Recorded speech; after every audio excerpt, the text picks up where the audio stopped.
کی تاریکی مکے پر چھا چکی تھی، گھر کے دروازے بند تھے، کھڑکیوں سے آنے والی ہلکی روشنی بھی اس نوجوان کی تنہائی کو کم نہ کر سکی۔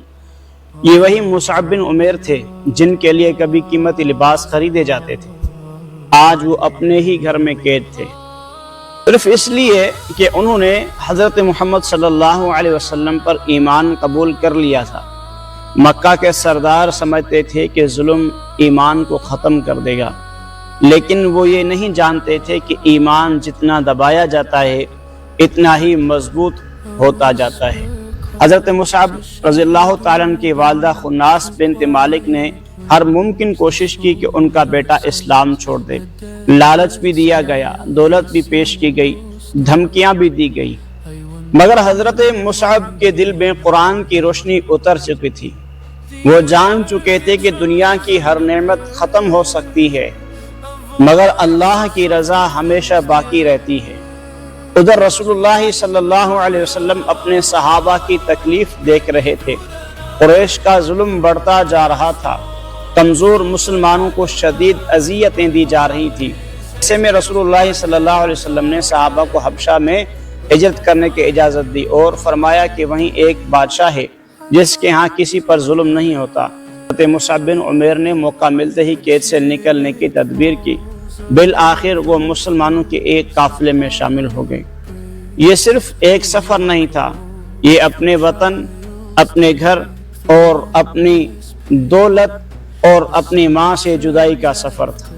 ایک مومن اللہ کے لیے نکلتا ہے تو اس کے قدم تاریخ کا حصہ بن جاتے ہیں۔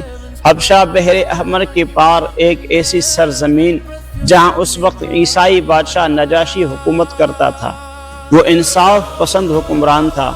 رسول اللہ صلی اللہ علیہ وسلم نے اسی وجہ سے مسلمانوں کو وہاں جانے کا حکم دیا۔ حضرت مصعب رضی اللہ تعالیٰ عنہ بھی ان کی خوش نصیبی مہاجرین میں شامل تھی جنہوں نے پہلے مرتبہ اسلام کی خاطر ہجرت کی۔ سوچئے کل تک مکہ کے بہترین لباس پہننے والا نوجوان آج ایک مسافر بن چکا تھا، نہ شانہ لباس، نہ خادم، نہ دولت، صرف ایمان اور اللہ پر کامل بھروسہ۔ کچھ عرصے بعد مکہ میں یہ خبر پھیلی کہ قریش نے اسلام قبول کر لیا ہے۔ یہ خبر درست نہیں تھی، لیکن بہت سے مہاجرین اسی امید پر واپس مکہ لوٹ آئے۔ حضرت مصعب مگر مکہ ویسا نہیں تھا، ظلم پہلے سے بھی زیادہ تھا۔ ایک دن رسول اللہ صلی اللہ علیہ وسلم کی نگاہ حضرت مصعب پر پڑی۔ یہ وہی نوجوان تھا جسے کبھی پورا مکہ خوشبو اور لباس سے پہچانا جاتا تھا، لیکن آج اس کے جسم پر ایک بوسیدہ چادر تھی۔ حضرت علی رضی اللہ تعالیٰ عنہ سے مروی روایت کے مطابق رسول اللہ صلی اللہ علیہ وسلم نے حضرت مصعب کی یہ حالت دیکھی تو آپ صلی اللہ علیہ وسلم کی آنکھیں نم ہو گئی۔ آپ صلی اللہ علیہ وسلم نے فرمایا کہ میں نے ایک وقت دیکھا تھا جب مکہ میں مصعب سے زیادہ ناز و نعمت میں کوئی نوجوان نہ تھا، اور آج اس نے اللہ اور اس کے رسول صلی اللہ علیہ وسلم کی محبت میں سب کچھ چھوڑ دیا ہے۔ ایک صحابی کی داستان نہیں، یہ اس ایمان کی قیمت تھی جو دنیا کی ہر دولت سے بڑھ کر تھا، لیکن اللہ تعالیٰ نے حضرت مصعب کے لیے ایک ایسا عظیم منصب تیار کر رکھا تھا جس کا شاید وہ خود بھی تصور نہیں کر سکتے تھے۔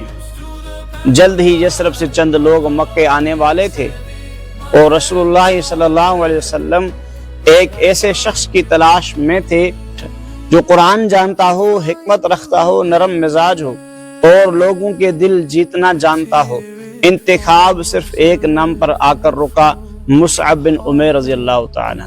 اگلے حصے میں حضرت مصعب بن عمیر مدینہ کے پہلے سفیر کیسے بنے، انہوں نے اسعد بن زرہ کے ساتھ مل کر مدینہ میں اسلام کی دعوت کیسے پھیلائی، انشاءاللہ یہ جانیں گے۔